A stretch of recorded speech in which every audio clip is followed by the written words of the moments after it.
tahun belakangan, Emir tidak lagi menggunakan mobil berbahan bakar bensin. Untuk urusan mobilisasi, warga Jakarta Selatan ini memilih kendaraan listrik. Meski diakui Emir harga mobil listriknya tidak murah, memiliki kendaraan listrik dengan teknologi elektrifikasi dinilai sangat bermanfaat. Ia menyebut mobil listrik lebih efisien dan ramah lingkungan. Karena awalnya itu faktor kalau kita bawa atau nyetir mobil ke kantor. Jadi saya tuh kebetulan rutenya itu nambah ganjil genap itu bertambah rutenya, ya. Sehingga wah ini saya bakal terganggu nih kalau saya misalnya harus gonta-ganti mobil based on plat nomor ya.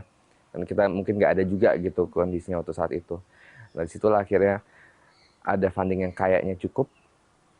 Kemudian lumayan juga untuk bantu program pemerintah kan, sama lebih green energy. Nah itu akhirnya mutusin beraniin untuk beralih. Nomor satu pasti biayanya jauh itu.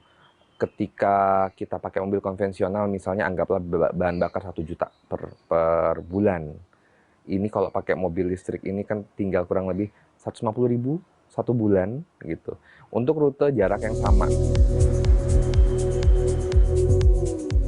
Di Indonesia, kendaraan listrik kian hari kian diminati.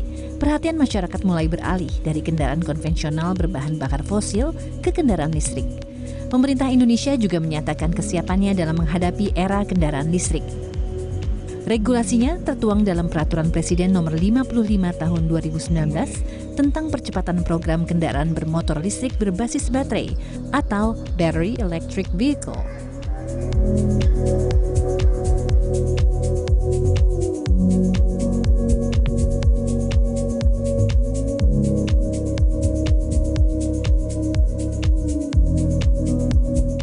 Kesepakatan global untuk mencapai net zero emission pada 2060 juga menjadi komitmen Indonesia dalam mengatasi ancaman perubahan iklim.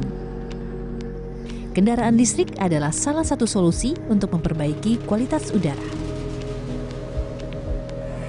Setuju banget ya mobil listrik. Karena pertama go green, mengurangi polusi udara.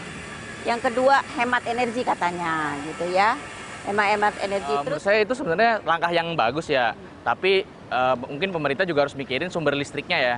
Karena kan yang kita tahu mungkin Indonesia masih pakai bahan bakar dari batu bara gitu kan. Jadi kayak kita cuma mindahin polusi doang kan. Mobil listrik emang harus ditingkatin ya di zaman era globalisasi sekarang. Demi kemajuan bangsa Indonesia sendiri ya harus mobil listrik itu harus dipercepat malah.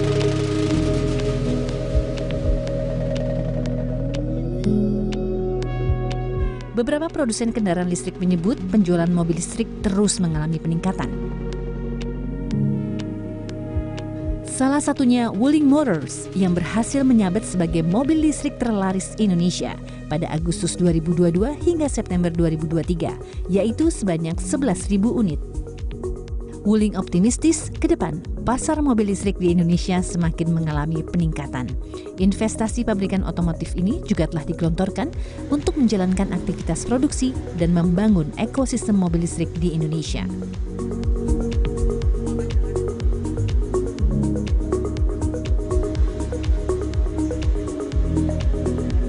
Kita datang di Indonesia, kita commit for a long-term commitment, ya long-term commitment dengan investasi saat ini sudah lebih dari 1 miliar US dollar gitu.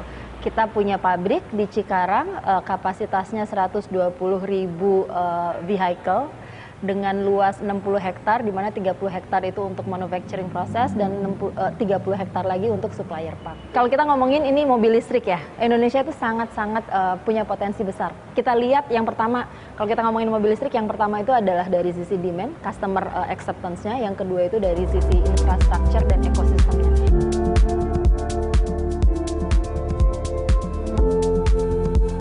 Begitu pula dengan Hyundai.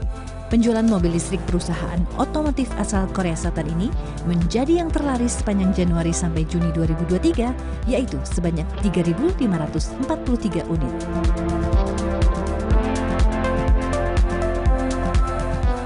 Mobil listrik erat kaitannya dengan nikel. Logam ini merupakan komponen utama industri kendaraan listrik.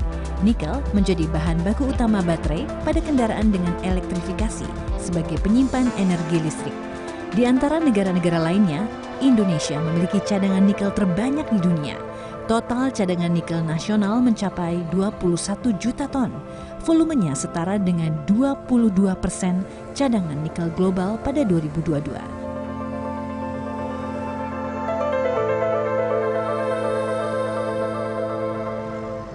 Seiring dengan pertumbuhan kendaraan listrik di dunia, penggunaan nikel juga mengalami peningkatan.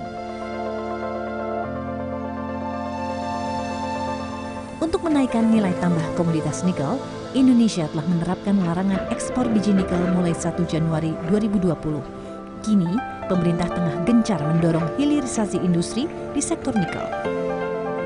Hilirisasi menjadi langkah awal transformasi dan akselerasi perekonomian Indonesia guna mewujudkan visi Indonesia Emas 2045.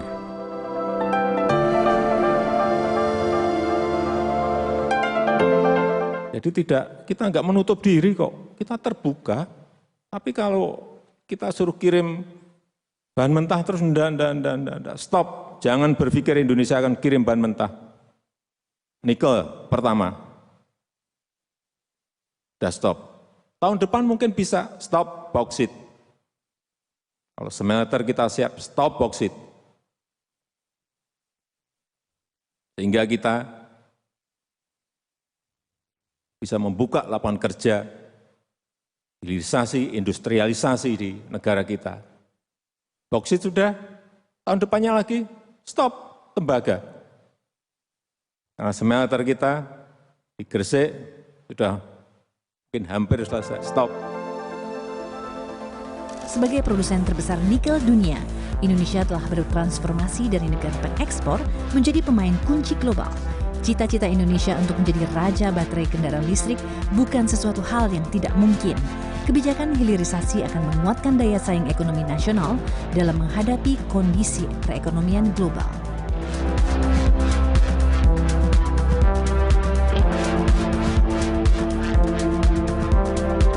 Hari ini dan sudah kita lakukan itu adalah bagaimana mendorong nikel.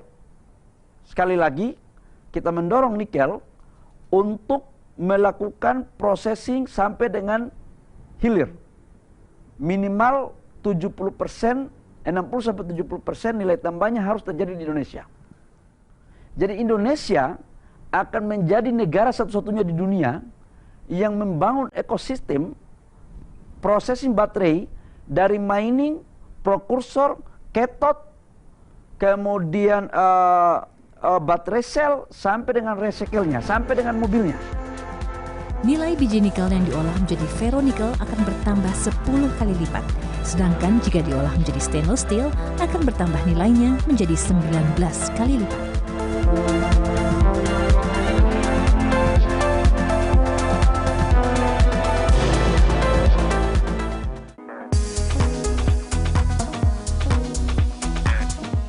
Kami melakukan penggunaan sumber energi terbarukan seperti tenaga surya dan biodiesel yang secara bertahap diintegrasikan ke dalam bauran energi operasional kami.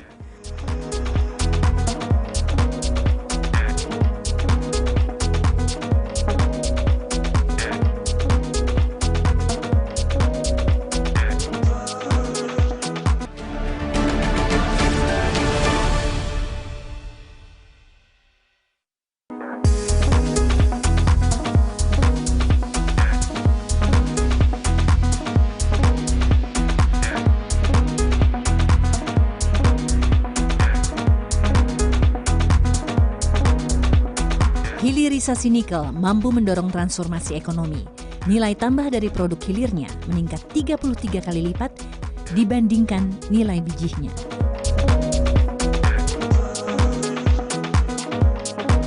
Berlokasi di kawasan industri Pulau Obi, Halmahera Selatan, Maluku Utara, Harita Nikel menjalankan operasional tambang mulai 2007.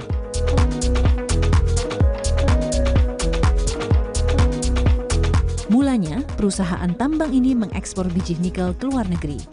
Seiring dengan kebijakan pemerintah tentang larangan ekspor biji nikel, pada 2017 Harita Nikel melakukan hilirisasi. Bersama dengan investor dari Tiongkok, perusahaan tambang nikel ini membangun smelter pertamanya.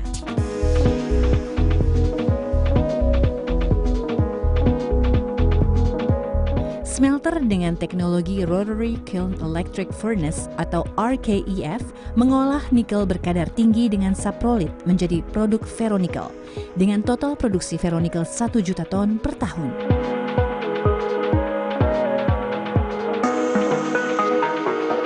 Ferronikel merupakan bahan utama untuk pembuatan baja nirkarat atau stainless steel untuk kebutuhan alat masak, peralatan rumah tangga, koin, hingga velg kendaraan. Pada 2018, langkah hilirisasi Harita Nikel berlanjut dengan membangun fasilitas pemurnian nikel pertama di Indonesia yang menerapkan teknologi High Pressure Acid Leach atau HPAL. Produk yang dihasilkan adalah MHP atau Mixed Hydroxide Precipitate untuk diolah lebih lanjut menjadi nickel sulfate dengan total produksi 247.000 ton per tahun dan cobalt sulfate, dua bahan utama pembuatan prekursor katoda untuk baterai kendaraan listrik. Saya katakan bahwa total investasi kami sejak mulai aktivitas penambangan dan pembangunan smelter RKEF dan refinery HPAL di Pulau Obi hingga pertengahan 2023 telah mencapai kurang lebih sekitar 50 triliun rupiah. Investasi kami ini sudah menyerap lebih dari 20.000 tenaga kerja yang terdiri dari 85% warga negara Indonesia dan lebih dari 50% dari tenaga kerja lokal ini merupakan karyawan yang berasal dari daerah sekitar, khususnya dari Provinsi Maluku dan Maluku Utara. Ini merupakan terobosan berani karena teknologi HPAL tidak mudah diterapkan, namun melalui anak usaha kami yaitu PT Halmahera Persada Legend mampu memproduksi MHP menggunakan biji nikel yang kadar rendah yang sebelumnya tidak dapat digunakan atau diolah dan bahkan menjadi material penutup tambang saja atau overburden. Bahkan kami juga mampu mengolah kemudian MHP menjadi nikel sulfat dan kobalt sulfat yang merupakan bahan utama untuk pembuatan prekursor katoda yang banyak digunakan untuk pembuatan baterai kendaraan mobil listrik. Upaya pertambangan dan hilirisasi Harita Nikel juga mengedepankan aspek kelestarian lingkungan. Kami juga sudah mulai menjalankan inisiatif untuk mendorong transisi energi. Misalnya, kami melakukan penggunaan sumber energi terbarukan seperti tenaga surya dan biodiesel yang secara bertahap diintegrasikan ke dalam bauran energi operasional kami.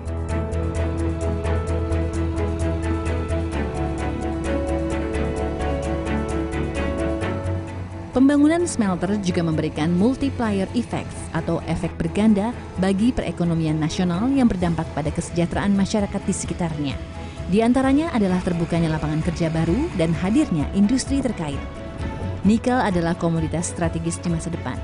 Dalam meningkatkan hilirisasi nikel, sejumlah tantangan dihadapi Indonesia.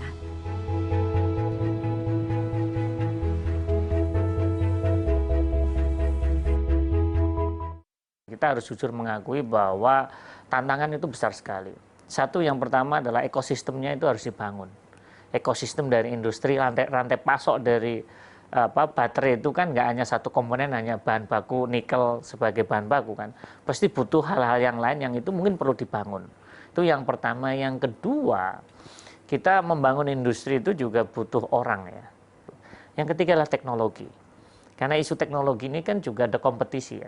Tapi saya rasa kalau kita punya aspirasi pengen membangun sebagai produsen baterai, kita harus benar-benar melakukan sebuah kebijakan yang sangat-sangat komprehensif ya. Nggak hanya industrinya aja, kita juga harus ada kebijakan SDM dan juga bagaimana transfer teknologi dan juga ada inovasi-inovasi baru di situ.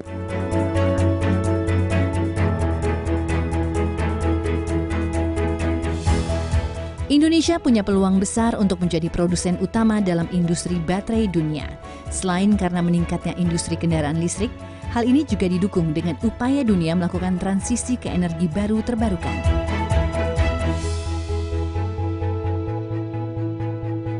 Jadi Jadi kalau kita lihat ada dua hal yang mendorong untuk industri baterai. Satu untuk keperluan EV, electric vehicle, dan kedua adalah keperluan untuk energy storage system.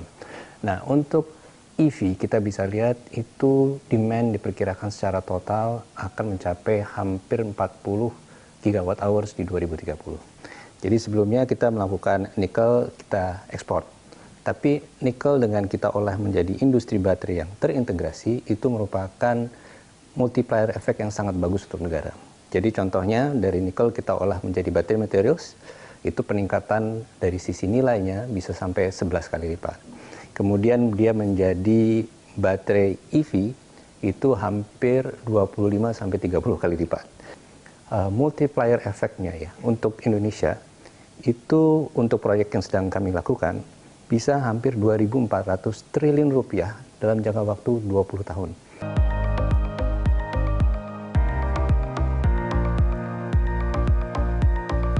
Jadi pada saat kita mengundang pengusaha untuk membangun industri tier pertamanya, kita juga mengundang pengusaha untuk yang produk akhirnya.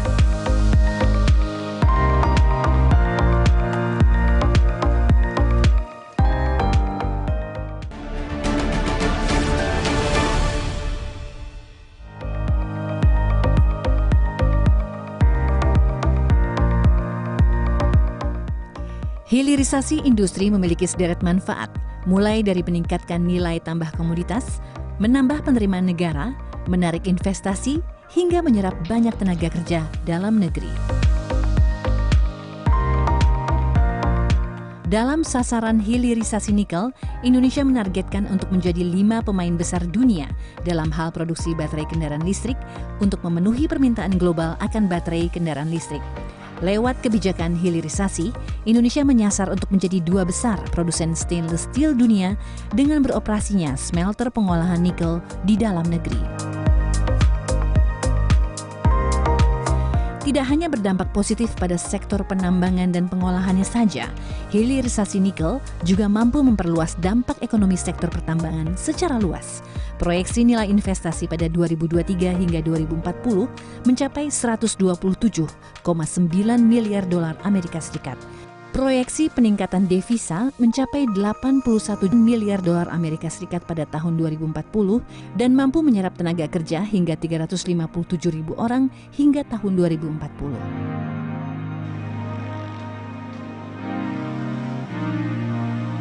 Data Kementerian Investasi, Badan Koordinasi Penanaman Modal BKPM mencatat, nilai realisasi investasi untuk hilirisasi periode Januari hingga September 2023 di sektor mineral nikel sebesar 97 triliun rupiah. Serta hilirisasi ekosistem kendaraan listrik yang berasal dari industri pembuatan baterai kendaraan listrik senilai 8,4 triliun rupiah. Tidak hanya Indonesia, negara-negara di Asia Tenggara lainnya tengah giat mengembangkan industri kendaraan listriknya. Persaingan dalam memperebutkan investasi, pasar hingga pusat manufaktur kendaraan listrik juga semakin sengit. United Nations Conference on Trade and Development atau UNCTAD mencatat pertumbuhan investasi ekosistem kendaraan listrik di ASEAN pada 2022 meningkat 570%. Dalam kurun waktu 2020 sampai 2023, total investasi baterai kendaraan listrik di Indonesia telah mencapai 42 miliar dolar Amerika Serikat.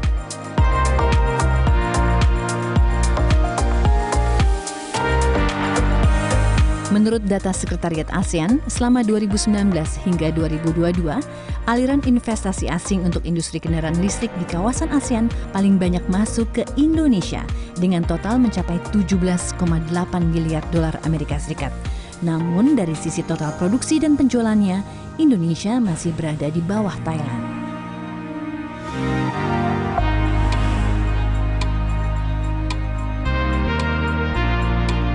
Namun Indonesia optimistis dengan potensi dan sumber daya komunitas yang dimiliki, Indonesia akan unggul untuk menjadi pusat kendaraan listrik dunia. Pemerintah juga yakin investasi untuk ekosistem kendaraan listrik di Indonesia akan terus meningkat. Proses hilirisasi juga dilakukan oleh BUMN. MindID tengah menggarap proyek strategis nasional untuk memberikan nilai tambah bagi perekonomian melalui hilirisasi industri di berbagai anak usahanya, yaitu PT Antam Tbk, PT Bukit Asam Tbk, PT Freeport Indonesia, PT Inalum Persero, dan PT Timah Tbk. Ya, jadi PT MindID melalui anggota holdingnya itu memang memiliki mandat dan amanah dari pemerintah untuk juga mengakselerasi program hilirisasi. Dan sebagian daripada program hilirisasi ini memang merupakan proyek strategik nasional.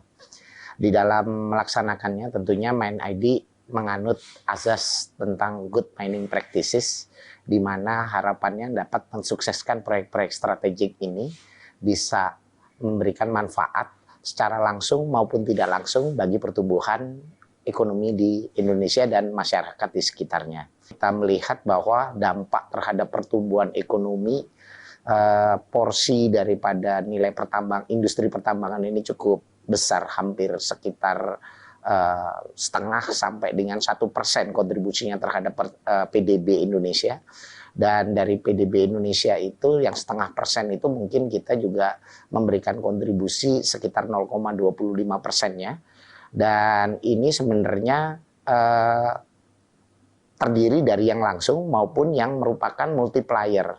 Multipliernya di mana MindID dengan proyek-proyek strategik nasionalnya tadi, dengan program hilirisasinya tadi, tentunya akan membuka lapangan pekerjaan yang banyak buat masyarakat di sekitarnya. Sehingga memang MindID sebagai BUMN ini juga memiliki tugas selain memiliki keuntungan buat perusahaan yang nantinya diberikan kontribusinya dalam bentuk dividen ke negara, tetapi juga memberikan manfaat kepada masyarakat untuk punya pertumbuhan yang berkesinambungan.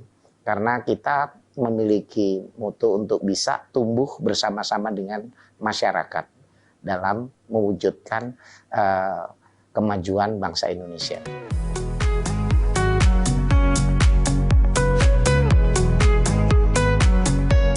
Strategi pemerintah untuk menggairahkan hilirisasi di sektor nikel adalah dengan membangun ekosistem industri mulai dari hulu hingga hilir.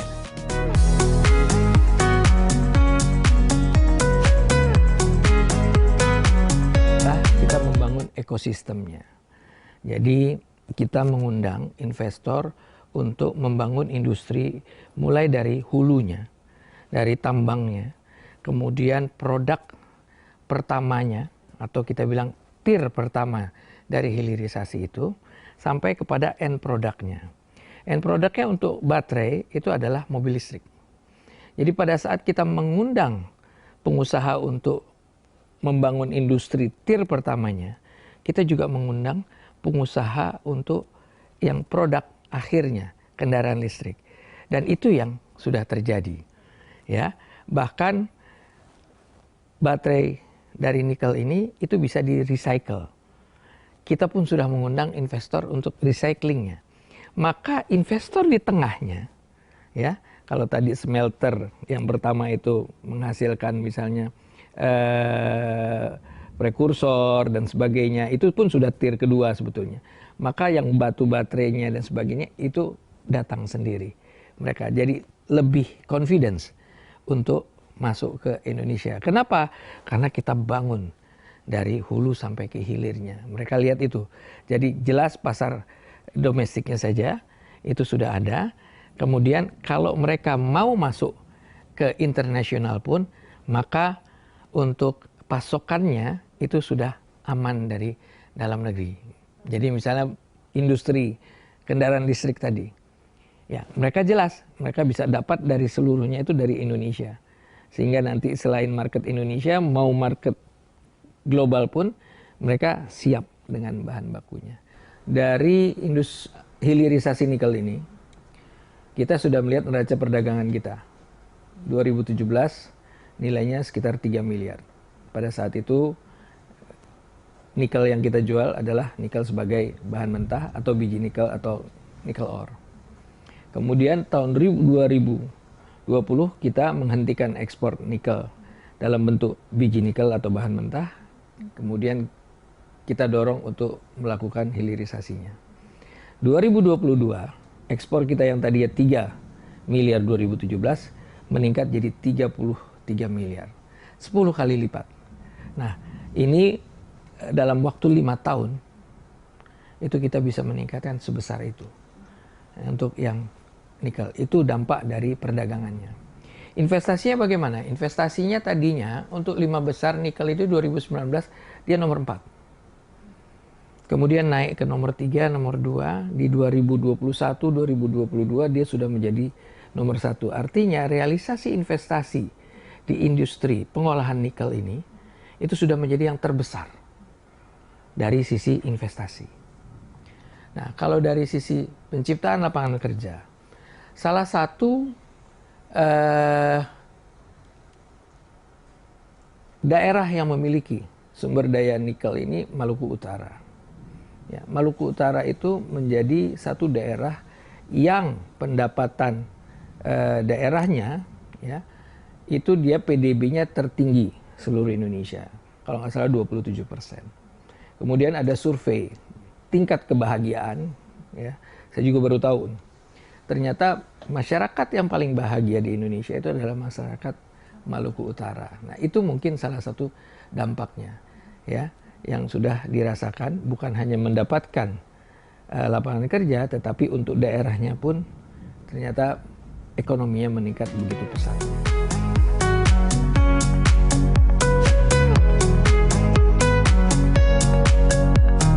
Mimpi Indonesia untuk menjadi raja baterai kendaraan listrik semakin terang di depan mata. Bukan sekadar melarang ekspor barang mentah, konsistensi dan strategi untuk mewujudkannya amat diperlukan demi memajukan negara dan mensejahterakan warga.